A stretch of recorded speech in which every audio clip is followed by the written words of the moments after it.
இந்த வீடியோ வந்து இன்சூரன்ஸ் பற்றின ஒரு சின்ன ஒரு அவேர்னஸ் வீடியோ. ஓகே, ஒரு ஃபேமிலி, அந்த ஃபேமிலி என்ன பண்ணிட்டாங்கன்னா, ஃபேமிலியில் அவங்க அப்பா தான் வந்து இன்கம் ஏர்ன் பண்ணுறாங்க. திடீர்னு அவங்க ஹாஸ்பிட்டலைஸ் ஆகிடுச்சு. ஹாஸ்பிட்டல் அட்மிட் பண்ணிட்டாங்க. பில்லு பார்த்தீங்கன்னா 2 to 3 lakhs ஆகி போச்சு.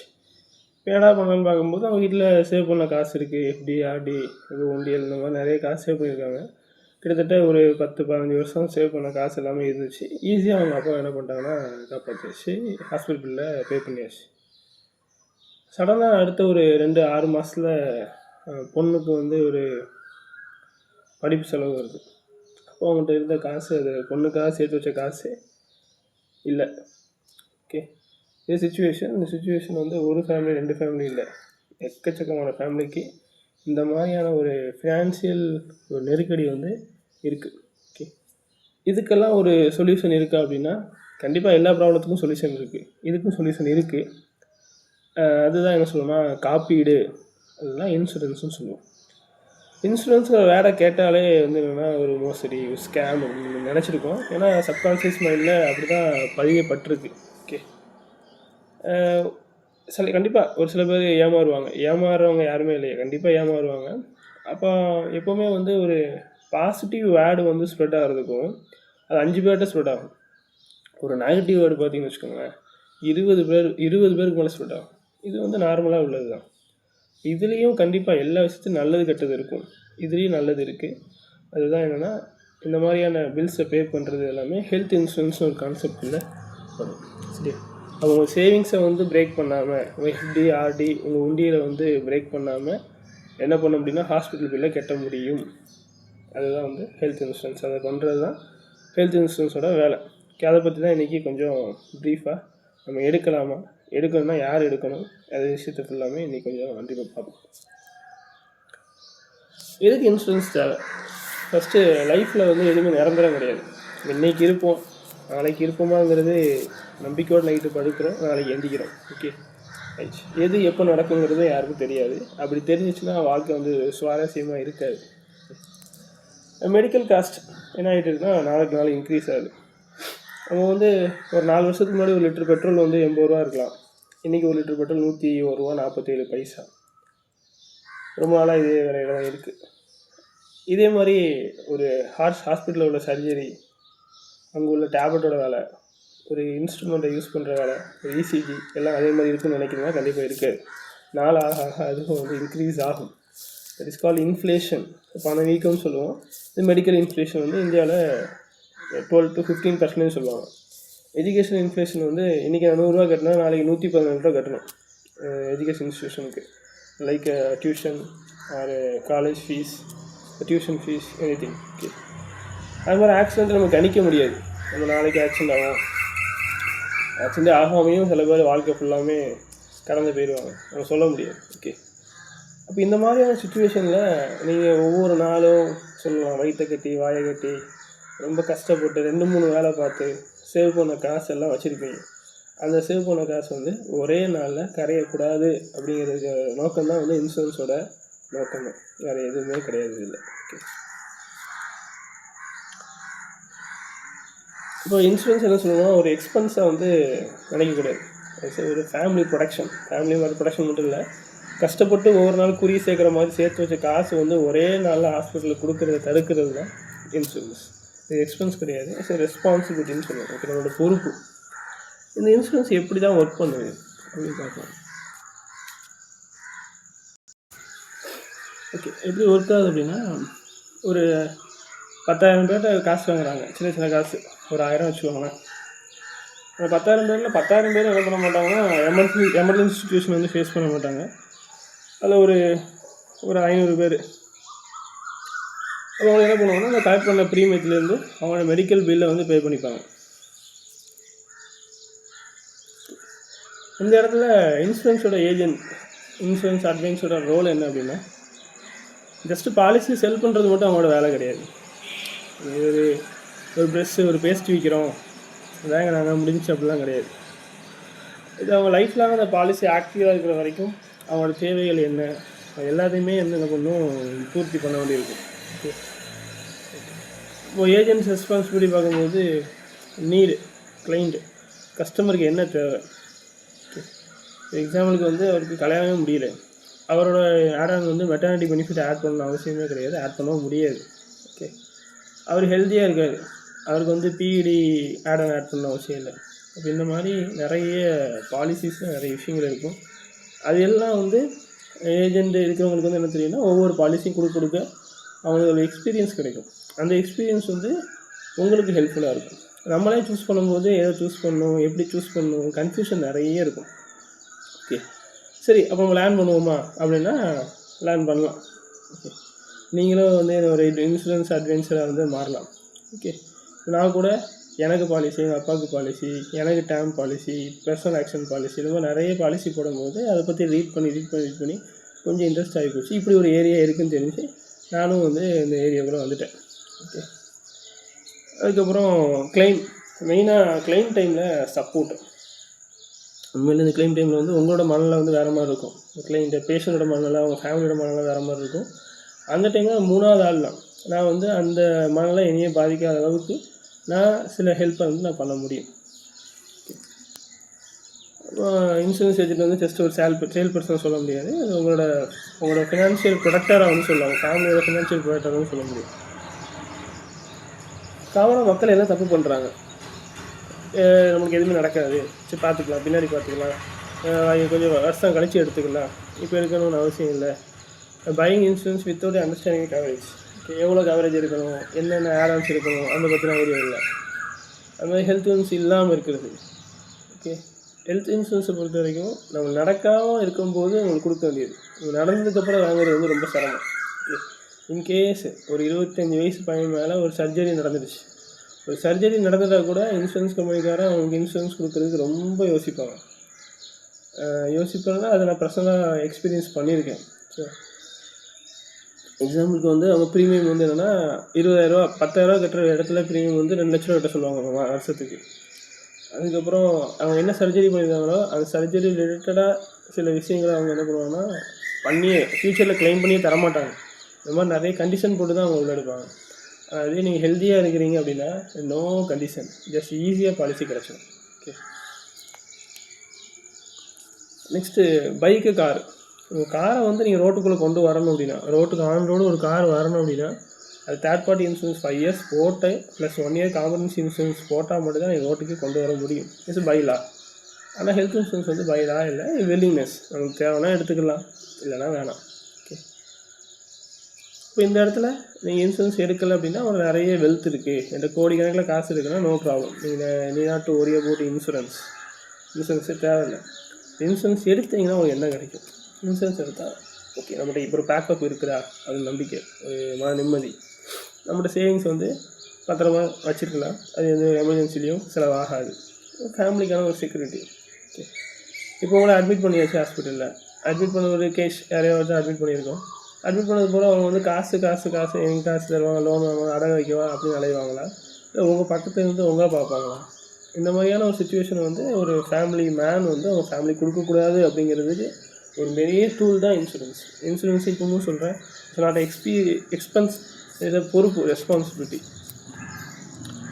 நெக்ஸ்ட்டு இது ஒரு ஹெல்த் லேட்டர் ப்ராப்ளம். என்னென்னா எங்கே இருக்கேன், நான் ஃபிட்டாக இருக்கேன், எனக்கு இன்சூரன்ஸ் இப்போ தேவையில்லை, நான் 40 நான் வாங்கிக்கிறேன். ஆனால் உண்மையாக 40 நீங்கள் வந்து போய் கேட்டிங்கன்னா இன்சூரன்ஸ் கம்பெனிக்காரன் வந்து கொடுக்குறதுக்கு ரொம்ப யோசிப்பான், ரொம்ப ஈஸியாலாம் அப்ரூவ் ஆயிராது. ஓகே, அப்போ மெடிக்கல் எக்ஸ்பென்ஸை பொறுத்த வரைக்கும் எமர்ஜென்சி டயக்னோசிஸ் இதெல்லாமே வந்து நாளைக்கு பயங்கரமாக ரேட் இருக்கும், இன்றைக்கி இருக்கிற மாதிரி ரேட் இருக்காது. அப்போது சரி லேட்டாக என்ட்ரு ஆகணும் என்ன அப்படின்னா many company rejection, policy exit பண்ணிடுவாங்க. ஓகே, அப்படியே இல்லாட்டாலும் கொடுத்தாங்க அப்படின்னா ஒரு 3 to 4 இயர்ஸ் வெயிட்டிங் பீரியட் கொடுப்பாங்க ஒரு இல்னஸ் கவர் பண்ணுறதுக்கு. அதுக்கப்புறம் நீங்கள் பெனால்ட்டி என்ன கட்ட வேண்டியிருக்குன்னா, நீங்கள் ஹெல்த்தியாக இருக்கும்போது ஒரு 7,000 கட்டுற இடத்துல 40 வயசுக்கு மேலே நீங்கள் வந்து ஒரு 30,000 கட்டுற மாதிரி இருக்கும் வருஷம். ஓகே, 25 வயசு எடுத்திங்கன்னா உங்கள் பாக்கெட் மணியே போதும். 45 வயசு இருக்கும்போது அந்த பாக்கெட் மணி காணாது, 2-3 பாக்கெட் வச்சுருந்தா அந்த மணி தான் கொடுக்கணும், அதான் டபுள் த ப்ரைஸும் கொடுத்துருப்பாங்க. ஓகே, சரி, நானும் இப்படி தான் திங்க் பண்ணேன், இட்ஸ் வேஸ்ட் ஆஃப் மணி. நான் இன்சூரன்ஸ் எடுக்கிறேன், நான் 20 வருஷம் 30 வருஷம் வாழ்ந்துட்டேன், வருஷம் 20,000 ப்ரீமியம் கட்டுறேன், 10 வருஷம் 2 லட்ச ரூபா, 30 வருஷம் 6 லட்ச ரூபா கட்டிட்டேன். ஓகே, எனக்கு எதுவுமே வரல, நான் நல்லா இருக்கேன், மணியில் வேஸ்ட் இல்லை. அப்படின்னு நினைப்போம். இது எல்லாத்துக்கும் காமனாக உள்ள ஒரு டவுட்டு. இங்கே மணி வேஸ்ட்லாம் கிடையாது. ஓகே, இன்கேஸ் அந்த 30 வருஷத்தில் உங்களுக்கு எதுவுமே வரலையா, சந்தோஷம், உங்கள் லைஃப் ஸ்டைல் சூப்பராக இருக்குது, எந்த பிரச்சனையும் இல்லை, உங்கள் ஜீன் சூப்பராக இருக்குது, வந்துச்சு அப்படின்னா மினிமம் 10 லட்ச ரூபா வருது அப்படின்னா நீங்கள் 6 லட்ச ரூபா தான் 30 வருஷம் கட்டியிருப்பீங்க. ஆனால் நீங்கள் கட்டின ப்ரீமியம் வந்து 6 லட்ச ரூபா. ஒரு வாட்டி கிளைம் போனாலும் உங்களுக்கு 10 லட்சம் கிடைக்கும். 10 லட்சம் அந்த இது ப்ரைம் பண்ணி பில்லை வந்து செட்டில் பண்ணிவிடுவாங்க. இதுதான் இங்கே ரொம்ப இம்பார்ட்டன்ட். ஓகே, எவ்வளோ ஏர்லியராக நம்ம எடுக்கிறோமோ அவ்வளோ ஏர்லியராக இன்சூரன்ஸ் ப்ரீமியம் வந்து கம்மியாகும். ஓகே, அதுக்கப்புறம் ரோட்டில் போகிறோம், ஹெல்மெட் நம்ம வந்து போடுறோம், ஆக்சிடென்ட் ஆயிரும், கண்டிப்பாக வீட்டுக்கு வரும்போது ஆக்சிடென்ட் ஆயிரும், வருவோன்னு ஹெல்மெட் போடலாம், ஒரு ப்ரொடக்ஷன். அதே மாதிரி தான் இங்கேயும் ஒரு ப்ரொடக்ஷன், ஒரு சேவிங்ஸ் ப்ரொடக்ஷன். ஓகே, இது ஜஸ்ட் ஒரு கம்பேரிசன் எப்படி இருக்குது. ஒரு சம்மர் ஷூட் அப்படின்னா அந்த 5 லட்ச ரூபா கவர் பண்ணுவோம். ஒரு 1 இயரில் உங்களுக்கு ஏதாவது மெடிக்கல் எக்ஸ்பென்ஸ் வந்து 5 லட்ச ரூபாக்குள்ளே வருது அப்படின்னா அதை கவர் பண்ணிப்போம். இப்போ ஒரு ஹாஸ்பிட்டல் போகிறீங்க, 2 லட்ச ரூபா பில்லு, அடுத்த 6 மாதத்துலேருந்து ஒரு ஹாஸ்பிட்டலில் போகிறீங்க, 3 லட்ச ரூபா பில் அப்படின்னா அது ஆல்ரெடி 2 லட்ச ரூபா நீங்கள் யூஸ் பண்ணி 3 லட்ச ரூபா வரைக்கும் யூஸ் பண்ணிக்கலாம். ஓகே, இதுக்கு நீங்கள் ப்ரீமியம்னா மந்த்லி இயர்லி கட்டுற அமௌண்ட் 7,500. ஒரு நாளைக்குன்னு பார்க்கும்போது 20 ரூபா தான், 21 ரூபா. 21 ரூபாங்கிறது இங்கே வந்து ஒரு பக்கத்து ஊருக்கு போயிட்டு மினிமம் சார்ஜே இப்போ வந்து பஸ்ஸில் 10 ரூபா ஆகிப்போச்சு, போயிட்டு வந்தால் 20 ரூபா. ஓகே, ஜஸ்ட்டு போயிட்டு வர காசு வந்து உங்கள் லைஃபே, உங்கள் ஹெல்த்தையே பாதுகாக்கும். ஹெல்த் இன்சூரன்ஸ் அப்படிங்கிறத புரிஞ்சு வச்சுக்கணும். ஓகே, நெக்ஸ்ட்டு நம்ம டெய்லியுமே சில விஷயங்கள் ரெக்கரிங் தொடர்ந்து வாங்கிட்டே இருக்கும். எக்ஸாம்பிளுக்கு வெஜிடபிள், பெட்ரோல், டீ, இதெல்லாம் ரெக்கரிங்காக போயிட்டே இருக்கும். டெய்லி ஒவ்வொரு இது வாங்கிட்டே இருக்கும். இதெல்லாம் கம்பேர் பண்ணி பாருங்கள். ஒரு வெஜிடபிள் 100 ரூபாய்க்கு வாங்கணும் அப்படின்னா வருஷத்துக்கு 36,500 ஆச்சு. ஆனால் இன்சூரன்ஸோட ரேட்டு பார்த்தீங்கன்னா 7,000, 8,000, 10,000, பெரிய அமௌண்ட்டே கிடையாது. ஜஸ்ட்டு பார்த்தாலே ஒரு ஐடியா உங்களுக்கு கிடைக்கும் எவ்வளோ சீப்பாக இன்சூரன்ஸ் கிடைக்கிது. அதுவும் இந்தியாவில் தான் கிடைக்கிது. வெளிநாட்டிலலாம் இந்தளவுக்கு சீப்பாக இன்சூரன்ஸ் வந்து கிடைக்காதுன்னு சொல்கிறேன். ஏன்னா இங்கே பாப்புலேஷன் அதிகம். ஓகே, 100 பேர் இருக்கிறாங்க அப்படின்னா அந்த இடத்துல ப்ரீமியம் வந்து இவ்வளோ தான் வைக்க முடியும். அதுவே கோடி பேர் இருக்கும்போது ப்ரீமியம் வந்து இன்னும் கம்மியாக வைக்கலாம். அதான் ரீசன்.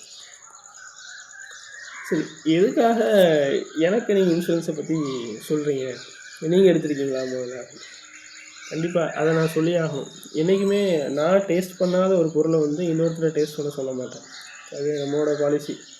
நான் ஒரு பொருளை வந்து வேணாம் அப்படின்னா அந்த பொருளை இன்னொருத்தருக்கு கொடுக்கக்கூடாது. இது நார்மலாக ஹியூமனுக்கு.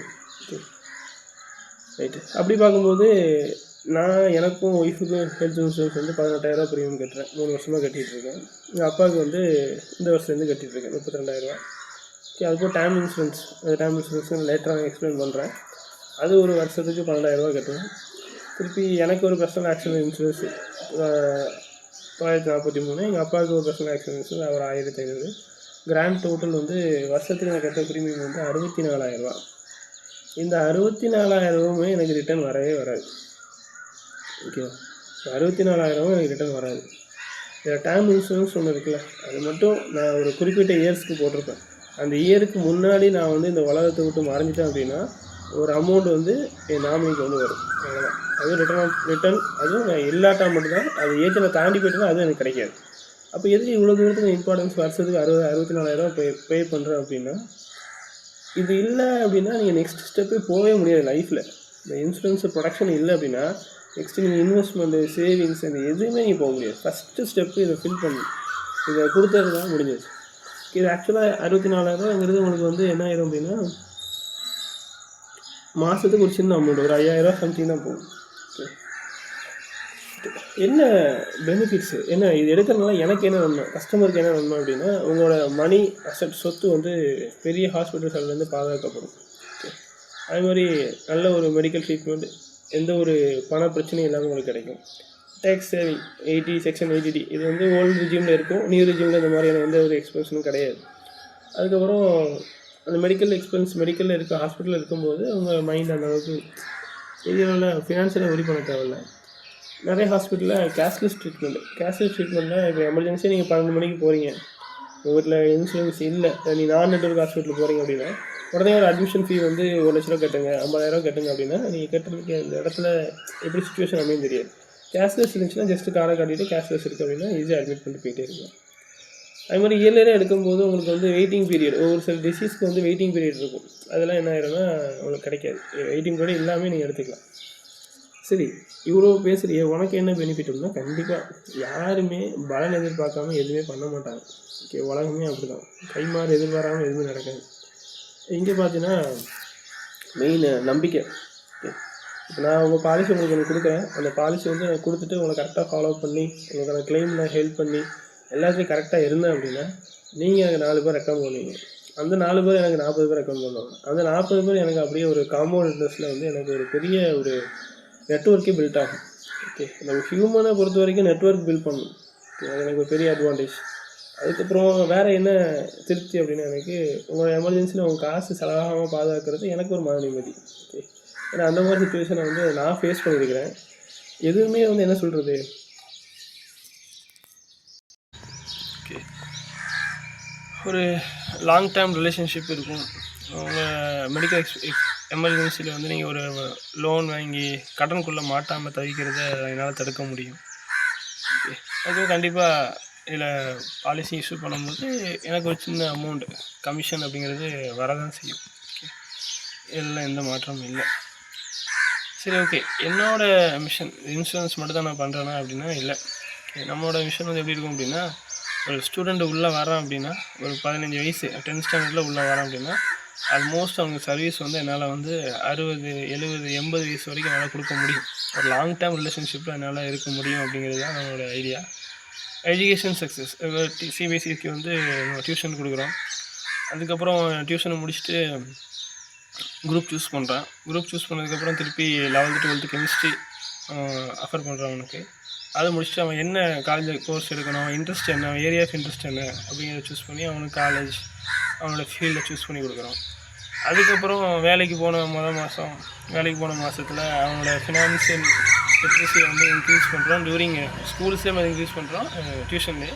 அதுக்கப்புறம் இன்சூரன்ஸை பற்றின ஒரு அவேர்னஸ் அவன் க்ரியேட் பண்ணி இன்சூரன்ஸ் போட வச்சு அவனோட ரொம்ப யங் ஏஜில் 21 வயசுலேயே வந்து அவனுக்கு கொஞ்சம் ஒரு உலகத்தில் எப்படி வாழணும், எப்படி பணம் சம்பாதிக்கிறது மட்டும் இம்பார்ட்டன்ட் இல்லை, அது எப்படி முறையாக நீ வந்து பாதுகாக்கணும் அப்படிங்கிற எல்லா விஷயத்தையுமே வந்து டீச் பண்ணணும்.